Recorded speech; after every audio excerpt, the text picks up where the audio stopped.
Yo, everyday superpower signing in. Little tidbit, little conversation. Let's talk about it. Movement attracts attention. Motion attracts attention.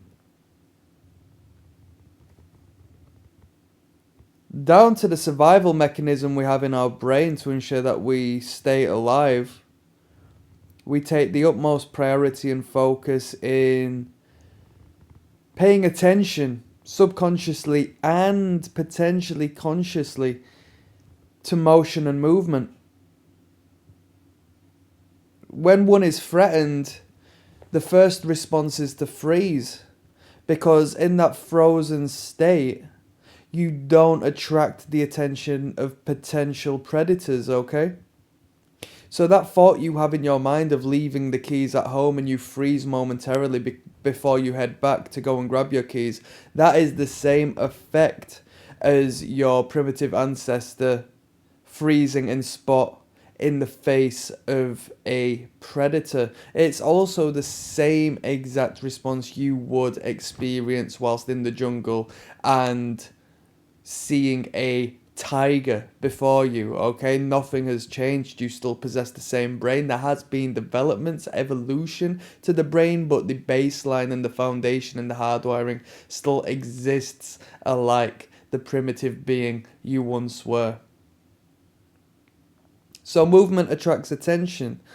How do you apply that into life? Well, if you don't want to be seen or noticed, you stay out of sight. You stay still, you stay smooth, you stay clean and clear of what you're trying to stay out of the way for. If you're trying to attract attention, you make movement. In romance and relationships, women are good at attracting attention when needs be, because they will flaunt and illustrate and create movements above and beyond their baseline. Raising their arms to the sky to scratch their head, exposing their armpits, crossing their legs backwards and forwards in a seductive manner, moving their feet up and down in a motion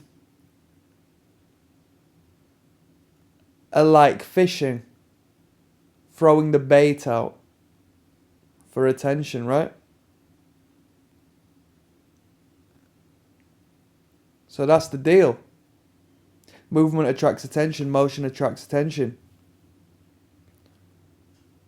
If something falls from a shelf just beside you, your instincts and reflexes catch onto that within less than a split second, purely as the alarming rate of motion, the suddenness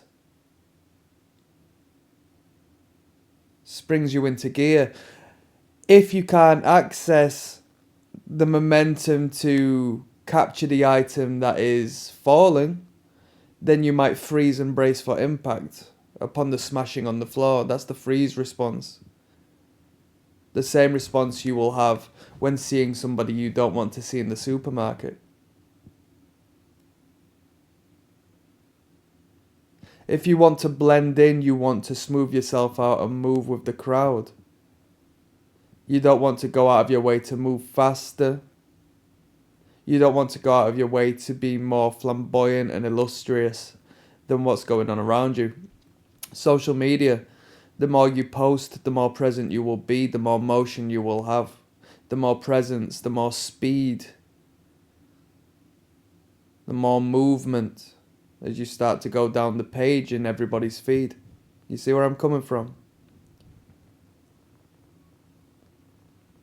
If you're an entertainer, if you're a performer, if you're a comedian, it's rare that the successful aren't animated, that the successful don't move, that the successful don't have a theatrical and dramatic edge above the standard, because movement attracts attention.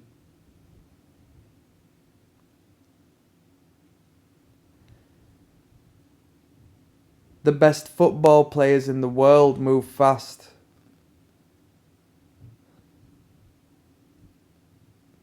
The best sports people in the world move fast. And they're the best. And as a byproduct, they attract attention. It goes hand in hand. They become famous, more popular than the rest. Some things are about speed and some things are about slowing down to ensure you don't garner negative attention. You make yourself present where you're wanted and where you need to attract attention, and you find absence in where you need to stay out of the eyes of those around you. If you're at work doing a bad job or if you've made a mistake, you want to stay out of the eyes of others. You limit your movement, you limit where you are at whichever time. Whereas if you're doing well, you find a way to become present, and in doing so, your speed and movement and presence will create that.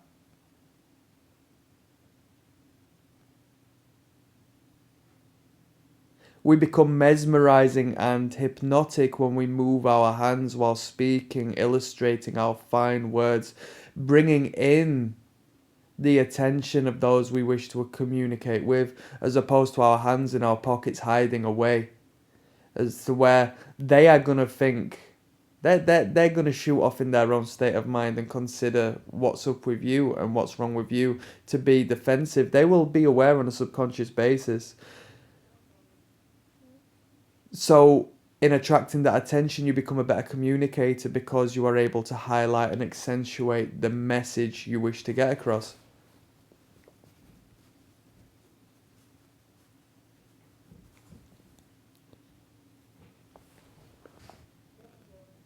Men and women, when trying to entrance and seduce the other party, will move and highlight, more than likely subconsciously, the areas as to which they want to attract attention. A man may rub his arms to show off his biceps, whereas a woman may brush across her collarbone to highlight her sensual, fragile, feminine shoulders, breast area, and so on and so forth. As we spoke about earlier, the crossing of the legs in a seductive manner, which is available only to women due to the width of the hips relative to the man's. That's for childbirth. Movement attracts attention. Apply it to your life. Consider where this makes sense to you, and I'm sure it will do. I'm signing out. Peace.